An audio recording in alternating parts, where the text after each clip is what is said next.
अभी कुछ दिन पहले मैंने 29 कंपनियों को चिट्ठी लिखी थी। ये 29 वो कंपनियां हैं जो हमारे देश में मोटरसाइकिल बनाती हैं, स्कूटर बनाती हैं, पेट्रोल पे चलने वाले टू व्हीलर बनाती हैं, पेट्रोल पे चलने वाले फोर व्हीलर बनाती हैं, कार बनाती हैं, एसयूवी बनाती हैं। उनसे चिट्ठी में मैंने पूछा था कि भाई ये बता दो साफ साफ लिख के कि क्या आपके 2023 से पहले जो बने हुए व्हीकल हैं उन व्हीकल्स में E20 पेट्रोल इस्तेमाल किया जा सकता है। अगर आप कहते हो हाँ किया जा सकता है, तो अगर हमारी गाड़ी E20 की वजह से खराब होती है तो उसको रिपेयर करने का हर्जाना आप दोगे। अगर आप कहते हो हाँ किया जा सकता है, तो क्या माइलेज में जो ड्रॉप आती है उसका हर्जाना आप दोगे। ये चिट्ठी मैंने इन 29 कंपनियों को लिखी थी। 29 में से लिखित में तो जवाब किसी भी का भी नहीं आया, लेकिन 9 कंपनियों के अधिकारियों के साथ फोन पे मेरी लंबी बातचीत हुई पर्सनली। उन्होंने कहा सर मोदी सरकार खुलेआम धमकी दे रही है। बोले जी सच्चाई टेक्निकली इंजीनियरिंग के पॉइंट ऑफ व्यू से सच्चाई ये है कि अगर आप 2023 के व्हीकल्स के ऊपर अगर आप E20 इस्तेमाल करते हो तो व्हीकल खराब होगा, इंजन खराब होगा, फ्यूल ट्रेन सिस्टम खराब होगा, माइलेज भी ड्रॉप करेगी। ये सच्चाई है। लेकिन हमें धमकी दी गई है मोदी सरकार के द्वारा कि अगर तुमने ये कहा, अगर तुमने पब्लिकली ये कहा जनता के बीच में, तो फिर देख लो खैर नहीं है, तुम्हारा प्लांट बंद करा देंगे, ईडी की रेड करा देंगे, इनकम टैक्स की रेड करा देंगे, सीबीआई की रेड करा देंगे, तुम्हारी कंपनी बंद करा देंगे। तो बोले जी हम ये लिख के नहीं दे सकते। और बोले अगर ये लिख के दे दे, मोदी सरकार दबाव डाल रही है कि ये लिख के दो कि E20 सेफ है। वो एक मारुति वालों ने लिख के दिया था E20 सेफ है, उनको लेने के देने पड़ गए। कंज्यूमर कोर्ट ने ऑर्डर किया है कि गाड़ी रिप्लेस करके दो। तो बोले जी अगर लिख के देते हैं कि E20 सेफ है तो जनता चली जाएगी कोर्ट में और मांगेगी भाई हर्जाना दो, हमारा गाड़ी रिप्लेस करो, जो हमारा कंपोनेंट खराब हो गया उसके पैसे दो, जो हमारी माइलेज गिर गई उसके पैसे दो। तो बोले जी हम कुछ भी लिख के नहीं दे सकते। मोदी सरकार कंपनियों के ऊपर गुंडागर्दी करके दबाव क्यों डाल रही है। गाड़ी जनता ने खरीदनी, पेट्रोल जनता ने इस्तेमाल करना, फिर मोदी सरकार इथेनॉल को क्यों जबरदस्ती कर रही है। 30 करोड़ हमारे देश के अंदर गाड़ियां हैं जो कि 2023 के पहले की बनी हुई हैं। 22 crore car, 22 crore two wheeler और 8 करोड़ फोर व्हीलर। इन 30 करोड़ गाड़ियों को मोदी जी कंडम बनाने में लगे हुए हैं, पूरी शिद्दत के साथ लगे हुए हैं मोदी जी इन 30 करोड़ गाड़ियों को कंडम बनाने में। क्यों, क्या इंटरेस्ट है मोदी जी का।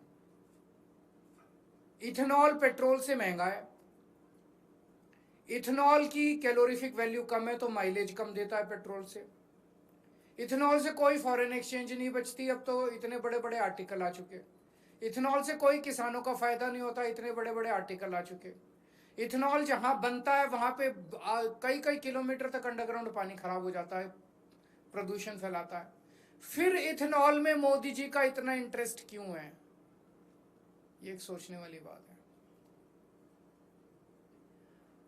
हमने अनाउंस किया था कि हम national town hall against E20 करेंगे शनिवार को। पुलिस पहुंच गई, मोदी जी ने अभी तो शुरू भी नहीं हुआ टाउन हॉल, उसके पहले ही हार मान ली। पुलिस के जरिए वो रुकवाने की कोशिश कर रहे हैं कि ये टाउन हॉल नहीं होना चाहिए। पहले पुलिस पहुंची कंस्टिट्यूशन क्लब वालों के पास, बोले इनको परमिशन मत दो, इनको अप्रूवल मत दो। बोले जी हमने तो दे दी, पैसे भी जमा हो गए, रसीद भी कट गई, बुकिंग भी हो गई। बोले बुकिंग कैंसिल कर दो। बोले जी कर नहीं सकते। फिर पुलिस हमारे पास आई, सौरभ के पास आई, और पुलिस कहती है परमिशन लो। आज तक इंडोर एक्टिविटी की कभी कोई परमिशन नहीं होती थी इस देश के अंदर। हमने कॉन्स्टिट्यूशन क्लब में इतने प्रोग्राम किए, आज तक कभी कोई परमिशन नहीं ली। अब कह रहे हैं परमिशन लो। तो मैं प्रधानमंत्री जी से कहना चाहता हूं, बता दो किस किस चीज की परमिशन लेनी है।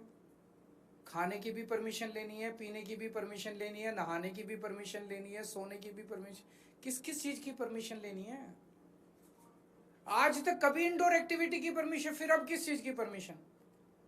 तो प्रधानमंत्री जी, ये पुलिस की धमकी मत दो। जनता ने दिखा दिया आपको कि वो आपकी पुलिस से नहीं डरती। आपने डंडे ही तो मारोगे, जेल ही तो भेजोगे, सब करके देख लिया आपने, लेकिन इस देश की जनता नहीं मानती। E20 तो प्रधानमंत्री जी आपको वापस लेना पड़ेगा। शांति से ले लो, नहीं तो जनता करवा लेगी। अगर आपके कोई प्रश्न है तो होगा, बिल्कुल होगा, है टाउन हॉल है। तो आपने सर परमिशन मांगी है? ना, जरूरत ही नहीं है कानून में। हमने कहा भाई कानून दिखा दो, कानून नहीं है उनके पास कोई। टाउन हॉल होगा, बिल्कुल होगा, सब लोग आइए। खूब जबरदस्त रिस्पॉन्स आ रहा है। हजारों लोग तो ऑनलाइन जुड़ेंगे और कई लोग जो हैं वो फिजिकली आएंगे। सर, मेरा एक सवाल है। जो पेपर लीक का इशू लगातार उठा था, सीजीपी के जो स्पोक पर्सन है उनका कहना है कि उनकी डिमांड थी कि पूरे देश भर में जो स्टूडेंट्स के ऊपर एफआईआर है उसको विड्रॉ किया जाए। फिलहाल सुप्रीम कोर्ट में यही मामला गया था, सुप्रीम कोर्ट ने आदेश भी दिया, लेकिन उनका कहना है कि अगर ये विड्रॉल नहीं हुआ तो वो देशव्यापी आंदोलन करेंगे। करना चाहिए, हम उनके समर्थन में हैं। सबके सामने, पूरे देश के सामने जॉइंट प्रेस कॉन्फ्रेंस हुई, जिसमें उनके 2 मंत्री बैठे थे, सीजेपी के 2 लोग बैठे थे, जिसमें पूरे देश के सामने कहा गया कि इन बच्चों के खिलाफ जितनी भी एफआईआर हुई है आंदोलन की, वो वापस ली जाएगी। तो इसका मतलब मोदी सरकार ने झूठ बोला। मोदी सरकार को वापस लेनी चाहिए, सारी एफआईआर विड्रॉ होनी चाहिए। बच्चों को क्यों परेशान किया जा रहा है, क्यों तंग किया जा रहा है बच्चों को? सर, दिल्ली पुलिस कह रही है इसमें 2800 लोग ऐसे भी हैं जो पहले से क्रिमिनल बैकग्राउंड के हैं। कैसे पता चला? कुछ भी सोर्सेस से आया है, फेस डिटेक्ट करके सोर्सेस से आया है, पुलिस का कोई बयान नहीं आया। सोर्सेस से तो रोज ये सारी सरकारी सोर्सेस से चल रही है। कोई बयान आया हो तो दिखा दो। पुलिस का कोई बयान नहीं है, मैंने पढ़ा था। सोर्सेस से सवेरे कहते हैं, सोर्सेस से शाम को कहते हैं, हमने तो कहा ही नहीं। मजाक बन गया सरकार। आपने आज भी एक वीडियो एक्स पर पोस्ट की है, दिल्ली में जल जमाव की स्थिति हो रही है। बीजेपी ये कह रही थी कि 10 साल आप सरकार में रहेंगे। अब तो इनको 2 साल हो गए सरकार चलाते। अब तो इनको कम से कम, इतना बुरा हाल तो हमारे टाइम में कभी भी नहीं था। हाँ, कुछ एरियाज होते थे जहाँ पे जल भराव होता था, लेकिन जिस तरह से बसों में पानी भर रहा है, मेट्रो में पानी भर रहा है, मेट्रो स्टेशंस में पानी भर रहा है, ऐसा हाल तो हमारे टाइम में कभी नहीं हुआ। सर, दिल्ली की महिला को आप भी पैसे देने वाले थे, कल दिल्ली लक्ष्मी योजना जारी की। उसमें इतनी एक्सेप्शंस हैं, शायद उन शर्तों को अगर माना जाए तो हार्डली कोई महिला इसमें। एक बार ही लागू करने देते हैं, देखते हैं। महिलाएं तो दिल्ली के अंदर 1.25 करोड़ हैं। 1.25 करोड़ में से अगर 17 लाख महिलाओं को अगर ये दे रहे हैं तो फिर तो बहुत ही कम है। Thank you.